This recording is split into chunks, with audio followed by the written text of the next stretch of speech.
You've become a burden, Mom. The words settled into the room with a quiet finality, as if they had been waiting for the right moment to exist. And Margaret Whitmore felt them land somewhere deep, somewhere irreversible, even though her face did not change and her hands remained calmly folded in her lap. The dining room was warm, filled with the soft glow of recessed lights and the faint scent of roasted chicken and rosemary, a meal she had complimented just minutes earlier, a meal she had once taught Ashley how to cook years ago, when everything still felt like family instead of something carefully arranged and slightly out of place. Daniel sat across from her, not looking angry, not even looking particularly emotional, which somehow made it worse, because there was no heat in his voice, no regret, only a flat certainty that suggested this thought had lived in him for a long time before it was finally spoken aloud. Ashley leaned back in her chair beside him, arms loosely crossed, her expression composed in that polite,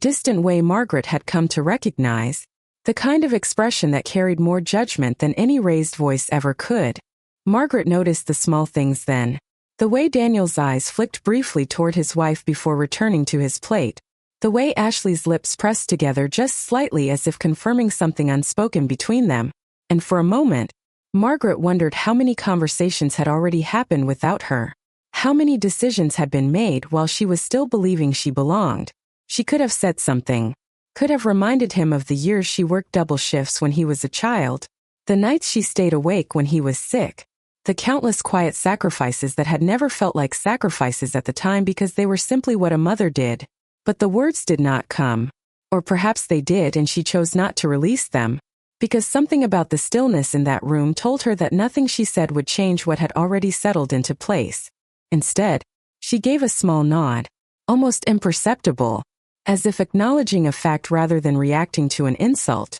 and reached for her glass of water with steady fingers, even though she could feel something shifting inside her. Not breaking, not shattering, but rearranging itself into something colder, something clearer. The clock on the wall ticked softly, marking time in a way that suddenly felt louder than it should have, and Margaret realized that this moment, this quiet, controlled humiliation, was not sudden at all. It was simply the first time it had been spoken out loud. She set the glass back down carefully, aligning it with the edge of her placemat out of habit, and finally looked at her son, really looked at him, noticing how comfortable he seemed in this new version of himself, this version that could say something like that and then continue sitting there as if nothing significant had happened. She did not argue. She did not defend herself. She simply sat there, composed and silent, while something inside her began to ask a different kind of question, not about what he had just said, but about how long he had been thinking it,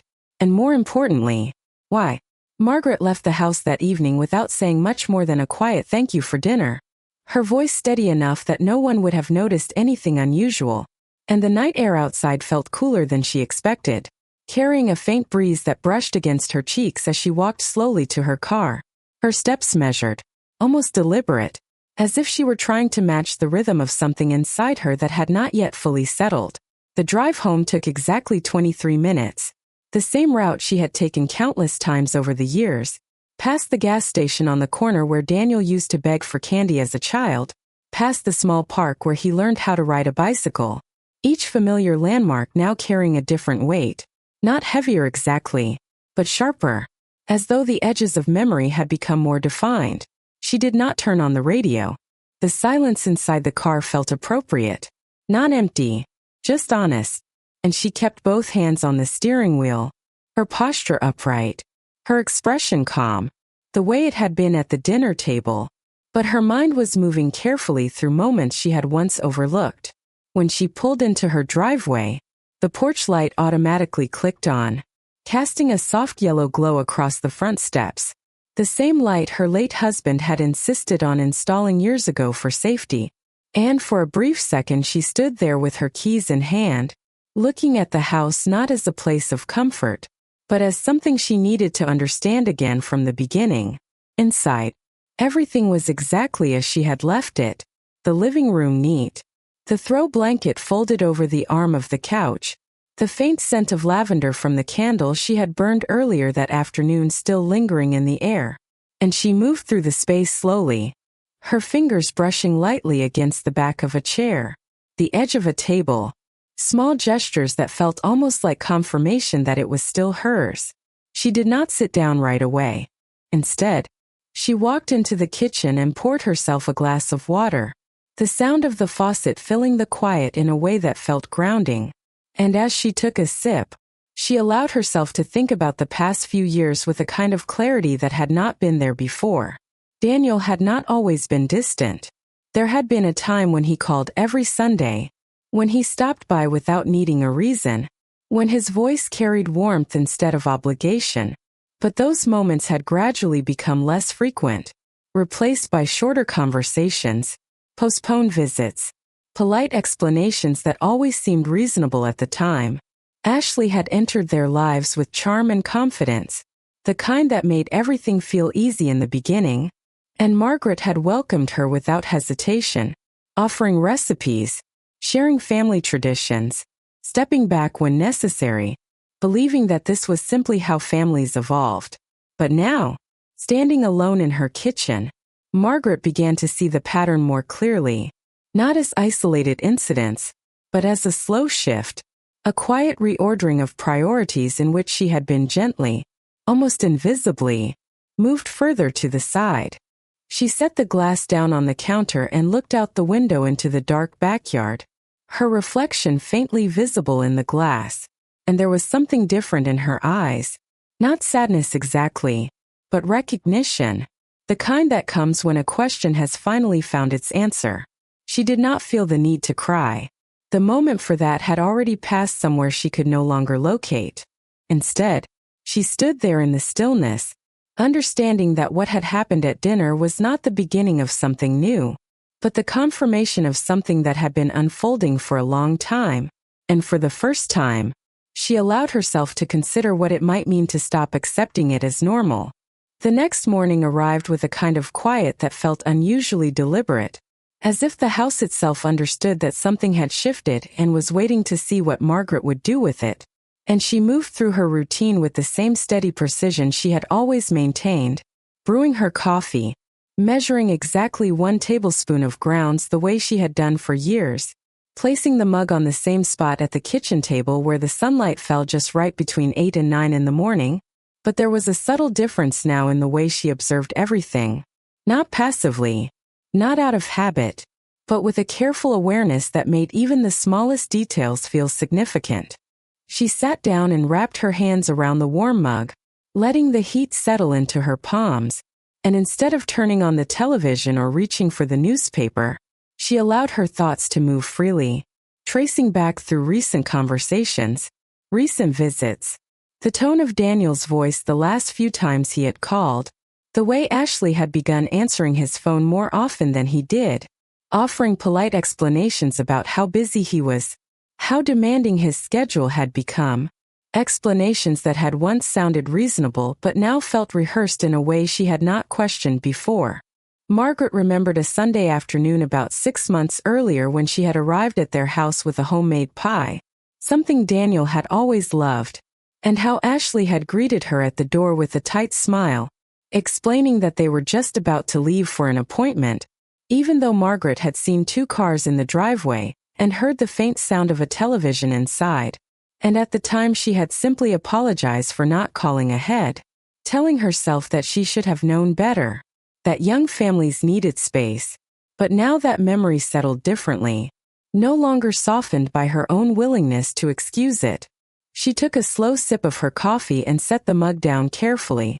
her fingers lingering on the rim for a moment as another memory surfaced, this one quieter, almost forgettable at the time, a conversation about finances when Daniel had mentioned needing help with a short-term expense, nothing major, just something temporary, and she had agreed without hesitation, writing the check the same day, not because she had been asked to, but because she had always believed that supporting her child did not require a reason. There had been gratitude then, brief but genuine, yet it had faded quickly, replaced by a kind of expectation that had crept in so gradually she had not recognized it until now. Margaret leaned back slightly in her chair, her gaze drifting toward the window, watching the light shift across the yard as the morning moved forward, and she began to notice the pattern not as a series of isolated moments, but as a quiet accumulation, small adjustments in behavior,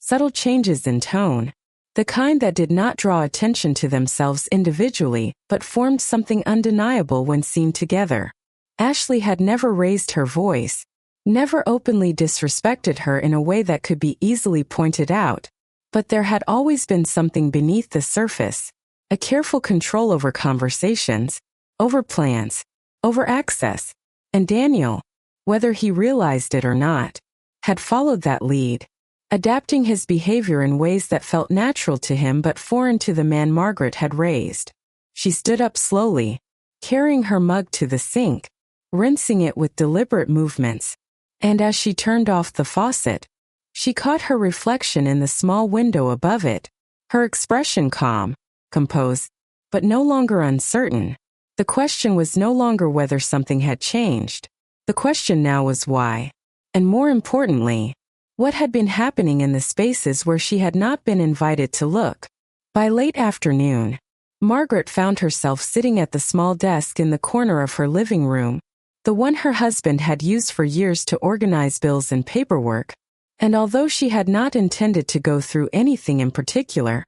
her hands moved with quiet purpose as she opened the top drawer and pulled out a neatly stacked folder of documents that had remained untouched for months, perhaps longer. The room was still, filled only with the faint ticking of the wall clock and the occasional sound of a car passing by outside. And as she adjusted her glasses and began flipping through the papers, she felt a subtle sense of distance from the version of herself who had once trusted that everything inside these folders was exactly as it should be. There were bank statements, property tax receipts, insurance documents, all organized in the same careful way they had always been. But now she was not simply reviewing them, she was reading them with intention, noticing dates, amounts, signatures, small details that had once seemed routine but now invited a second look. One envelope in particular caught her attention, slightly out of place, tucked behind a set of statements where it did not quite belong, and she paused for a moment before opening it, not out of fear, but out of a quiet recognition that something inside might matter more than it should. The letter inside was from a financial institution she recognized, dated nearly a year earlier, referencing an account adjustment that she did not immediately recall authorizing, and as she read the language carefully, her expression remained calm, though her mind began connecting pieces she had not previously considered.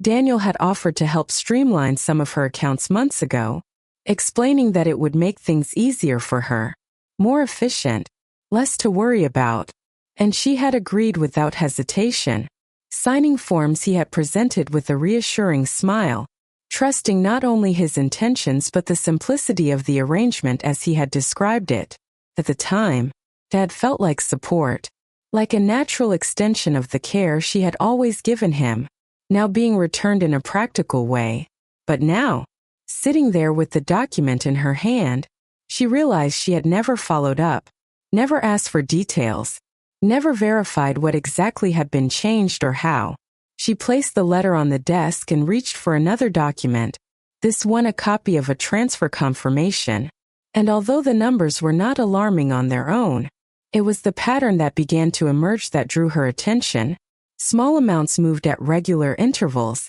consistent enough to suggest planning rather than coincidence. Margaret leaned back slightly in her chair, her fingers resting lightly on the edge of the desk, and she allowed herself a moment to absorb what she was seeing, not with panic, not with anger, but with a quiet clarity that felt almost unfamiliar. The room did not feel smaller, the air did not feel heavier, everything remained exactly as it had been. And yet her understanding of it had shifted in a way that could not be undone. She thought about Daniel's tone the night before, the certainty in his voice, and for the first time, she considered the possibility that his words had not been spontaneous, that they had been supported by something more concrete, something that had been building beneath the surface long before it was spoken. She gathered the documents neatly into a single stack and placed them back on the desk, Not hiding them, not pushing them away, but setting them aside with intention, as if acknowledging that they would need to be revisited with greater care. Then she stood up and walked slowly toward the window, looking out at the quiet street as the daylight began to fade, her reflection faintly visible in the glass once again, and this time, there was no uncertainty in her gaze, only a steady awareness that the situation she had once accepted without question was far more deliberate than she had allowed herself to see, and that whatever came next would require more than patience. It would require understanding exactly what had been done, and why. The following morning, Margaret did something she had not done in years. She picked up her phone and called someone outside of her immediate family, her fingers dialing the number slowly but without hesitation, and as she listened to the soft ringing on the other end, she stood by the window with a straight posture, her reflection faintly visible against the early daylight, a quiet reminder that she was no longer approaching things from habit, but from intention. When the call was answered, her voice remained calm and measured, the same tone she had used her entire life, but there was a subtle firmness beneath it now, something that suggested she was no longer asking for reassurance but seeking clarity. The conversation was brief, respectful, and precise, an appointment set for later that week with a financial advisor her late husband had trusted for decades, someone Margaret had always known about but had rarely needed to consult directly, as until now, she had believed everything was already in order. After the call ended, she set the phone down carefully on the kitchen counter and allowed herself a moment of stillness, not out of uncertainty, but to acknowledge the shift in her own behavior, the quiet decision to stop assuming and start verifying.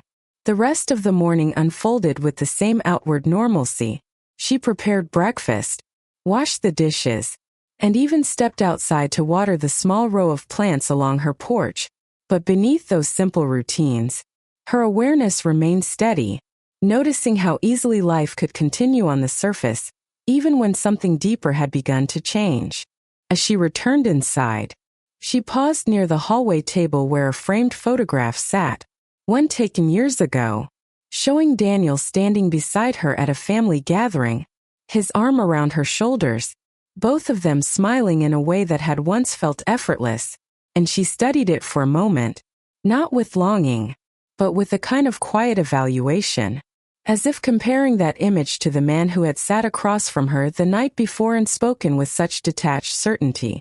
She did not feel anger toward him, not yet. What she felt was something more controlled, a need to understand how that version of her son had become this one, and what role, if any, had been played by the circumstances she was only now beginning to examine. Later that afternoon, Margaret returned to the desk and reopened the folder she had set aside, this time not searching randomly but moving through each document with purpose, aligning dates, noting account numbers, and writing down details in a small notebook she had placed beside her, her handwriting neat and deliberate, each line forming a clearer picture of something that had once been invisible to her. The pattern was no longer vague, it was consistent, structured, and most importantly, it was not something that could have happened without access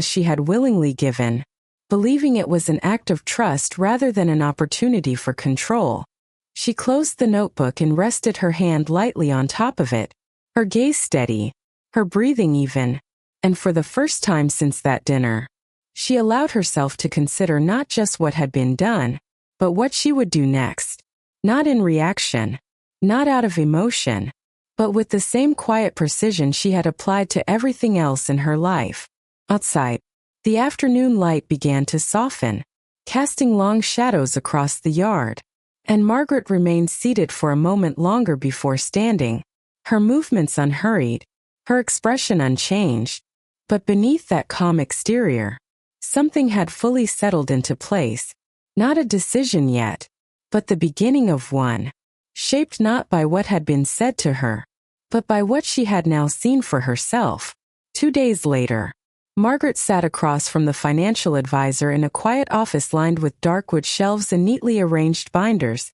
the kind of place that carried a sense of order and history, and as she placed her folder on the desk between them, her movements were calm, almost routine, even though the reason for her visit was anything but ordinary. The advisor, a man in his early 60s named Richard Hale, greeted her with a familiarity that came from years of professional respect, his tone warm but attentive, and when she explained that she wanted a full review of her accounts, he did not question it, only nodded and began carefully examining the documents she had brought. Margaret watched him in silence, her hands resting lightly in her lap, her posture straight, her expression composed, but her attention sharp, following the movement of his eyes as he moved from one page to the next, occasionally pausing, occasionally adjusting his glasses, small signals that something required closer inspection. The room remained quiet except for the faint rustle of paper and the distant hum of activity from outside the office, and as the minutes passed, Margaret felt a strange sense of steadiness settle over her, not because she expected reassurance, but because she was no longer avoiding what might be found. After some time, Richard placed one of the documents aside and looked at her with a measured expression, not alarmed, not overly concerned, but serious enough to confirm what she had already begun to suspect. He explained that several transactions had been authorized under a shared access arrangement, one that allowed another party to move funds within certain limits, and although everything appeared to be technically within the permissions granted, the pattern of those transactions suggested a level of activity that went beyond simple assistance. Margaret listened without interruption, her gaze steady, her breathing even, as he continued outlining the timeline, pointing out dates that aligned with the documents she had reviewed the night before, each detail reinforcing a structure that was no longer vague but clearly defined. She asked a few questions, each one precise, each one focused on understanding the scope rather than expressing emotion, and Richard responded with the same careful clarity, confirming that while nothing had been done illegally on the surface, the arrangement had been used in a way that benefited the secondary party more than the account holder. The words did not shock her. They did not even surprise her. Instead, they settled into place like the final pieces of something she had already assembled in her mind. When the explanation was complete, Margaret thanked him, her voice steady, and asked what steps could be taken to regain full control. And as he outlined the process, she listened closely, nodding once or twice, her attention unwavering. There was no rush in her movements, no urgency in her tone, only a quiet determination that made each decision feel deliberate rather than reactive. By the time she left the office, the afternoon sun was bright but softened by a thin layer of clouds, casting a muted light across the parking lot, and Margaret paused briefly beside her car, not out of hesitation, but to take in the clarity of what she now understood. This was not a misunderstanding. It was not an accident. It was a system that had been built slowly, carefully, under the appearance of help, and maintained through her own willingness to trust without question. She opened the car door and sat inside, placing her hands on the steering wheel for a moment before starting the engine, her reflection visible in the rearview mirror, calm and steady, but no longer searching for answers, because the answers were already there. What remained was what she would choose to do with them. That evening, Margaret did not return to the folder or the notebook, nor did she feel the need to review the documents again, because the clarity she had gained earlier in the day no longer required repetition, it required direction, and she moved through her home with a quiet sense of purpose that was subtle enough to go unnoticed by anyone else, yet firm enough to guide each of her actions. She prepared a simple dinner for herself, something light and familiar, and sat at the kitchen table where she had spent so many evenings alone over the past few years, but this time the solitude did not feel like absence, felt like space, a space in which she could finally think without interruption, without assumption, without the quiet influence of voices that had slowly reshaped her understanding of her own place in her family. After finishing her meal, she washed the dishes and dried them carefully, placing each one back in its proper place, her movements steady, almost meditative, and when she was done, She reached for her phone and scrolled through her contacts until she found Daniel's name. She did not call him. Instead, she studied it for a moment, her thumb hovering just above the screen, as if measuring the weight of a conversation that no longer needed to happen immediately. Then she set the phone down. There would be a time for that. But not yet. Margaret understood now that reacting too quickly would only return her to the same position she had been in before. Responding instead of leading, explaining instead of deciding, and this time, she intended to do neither. The following morning, she woke earlier than usual, the house still quiet, the sky just beginning to lighten beyond the curtains, and she dressed with a level of attention that felt almost ceremonial, choosing a simple but well-pressed outfit, something she might have worn to an important appointment years ago, and in a way, that is exactly what this day was becoming. She gathered her keys, and the small notebook she had started, and before leaving, she paused in the entryway, her hand resting briefly on the edge of the table, grounding herself in the familiarity of the space before stepping out into the cool morning air. Her destination was not far, a modest legal office recommended by Richard Hale, and when she arrived, she parked carefully, turned off the engine, and sat for a moment in silence, not out of hesitation, but out of recognition that this was another step, one she was taking by choice, not by necessity. Inside, the office was quiet, the receptionist greeting her with polite professionalism, and within minutes, she was seated across from an attorney who listened attentively as she explained her situation, her voice calm, her words precise, offering only the facts, not the emotions, because she no longer needed to prove how she felt, only to understand what could be done. The attorney reviewed her notes, asked a few clarifying questions, and then outlined the options available to her, ways to revoke access, to restructure control,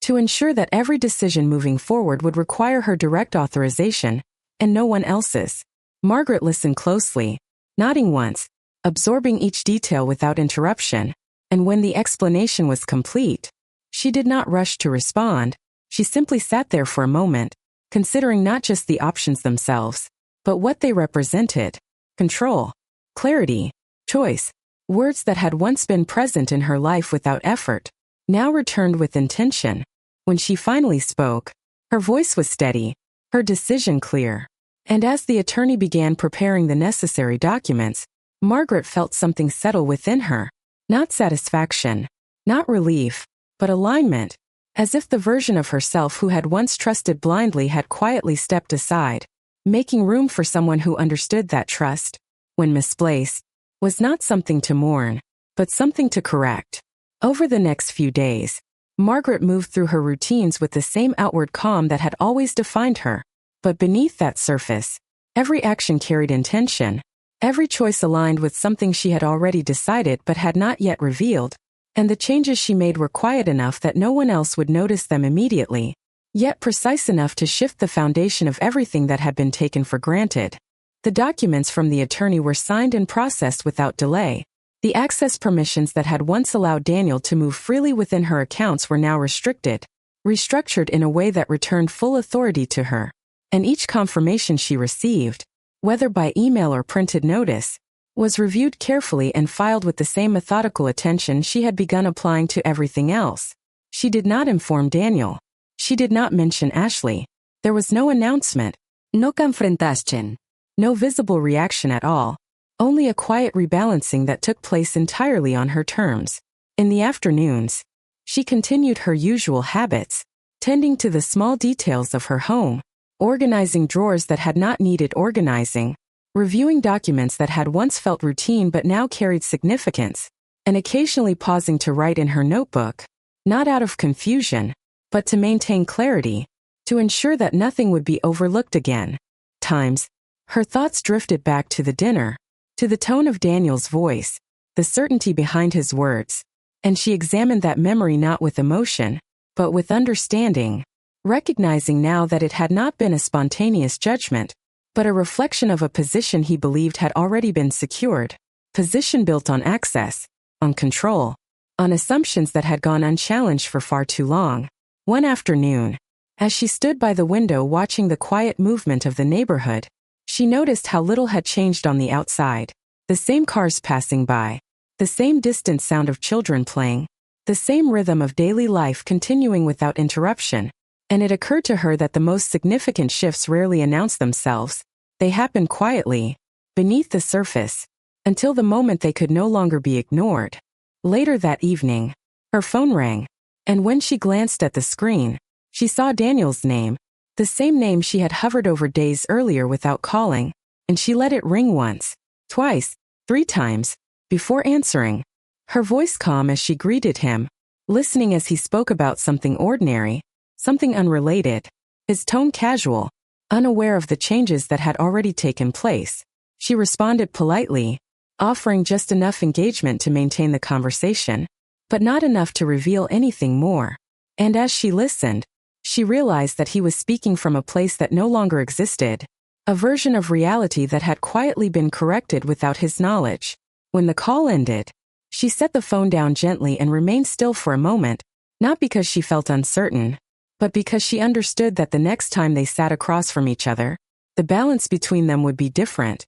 not visibly, not immediately, but fundamentally. Margaret turned off the lights in the living room and walked toward the hallway, her steps unhurried, her expression unchanged. But beneath that calm exterior, everything had already shifted into place, and for the first time, she was no longer reacting to what had been done, she was preparing for what would come next. The invitation arrived 2 days later, not formal, not particularly warm, just a short message from Daniel asking if she would come by for dinner on Sunday, the kind of message that once would have brought her a quiet sense of reassurance, but now felt more like a scheduled moment she had already anticipated, and Margaret read it once, then again, before setting her phone down with a calm expression that did not reveal the careful decision forming behind it. Sunday evening came with a soft golden light stretching across the neighborhood, and when she arrived at the house, everything appeared exactly as it always had, the same driveway, the same neatly trimmed lawn, the same front door opening before she even reached it, Ashley standing there with a polite smile that did not quite reach her eyes, greeting her with the same controlled warmth that had defined every interaction for years. Margaret stepped inside, her posture straight, her movements unhurried, taking in the familiar surroundings not with nostalgia, but with quiet observation, noticing how everything remained carefully arranged, every detail in place, as if the environment itself reflected the order that had been assumed, not earned. Dinner was served in the same dining room, the same table, the same seats, and for a while, the conversation remained ordinary, light topics, small updates, the kind of exchanges that filled space without meaning anything substantial, and Margaret participated just enough to maintain the rhythm, her tone polite, her responses measured, giving nothing away, not her thoughts, not her understanding, not the shift that had already taken place. At one point, Daniel mentioned something about managing finances more efficiently, speaking casually, as if continuing a role that had not yet been interrupted, and Margaret listened without correcting him, without questioning, simply allowing him to speak from a position that no longer existed. Then, at a natural pause in the conversation, she reached into her bag and placed a small envelope on the table, her movements calm, deliberate, drawing just enough attention without creating tension, and both Daniel and Ashley looked at it, their expressions briefly uncertain, not alarmed, but curious in a way that suggested they did not yet understand the significance of what she had just done. Margaret did not rush to explain. She simply rested her hands lightly on the table, and met her son's eyes with a steady gaze that carried no anger, no accusation, only clarity, and after a moment, Daniel reached for the envelope and opened it, his movements slower now, more cautious, as he unfolded the document inside and began to read. The silence that followed was not heavy, it was precise, the kind of silence that forms when something is being understood in real time, and Margaret remained still, allowing that understanding to settle without interruption. Ashley leaned slightly forward, her eyes scanning the page as Daniel's expression shifted, not dramatically, but enough to reveal that something had changed, something he had not expected. And Margaret watched them both with the same composed attention she had carried from the very beginning. When Daniel finally looked up, there was a question in his eyes, not fully formed, not yet spoken, and Margaret offered a small, almost imperceptible nod, not as permission, but as acknowledgement. She did not explain the details. She did not list what she had discovered or how she had corrected it. She simply allowed the document to speak for itself, a quiet confirmation that the control they had assumed was no longer theirs to hold. For a moment, no one spoke, and in that silence, the balance of the room shifted, not loudly, not visibly, but completely, and Margaret understood then that nothing further needed to be said, because everything that mattered had already been made clear.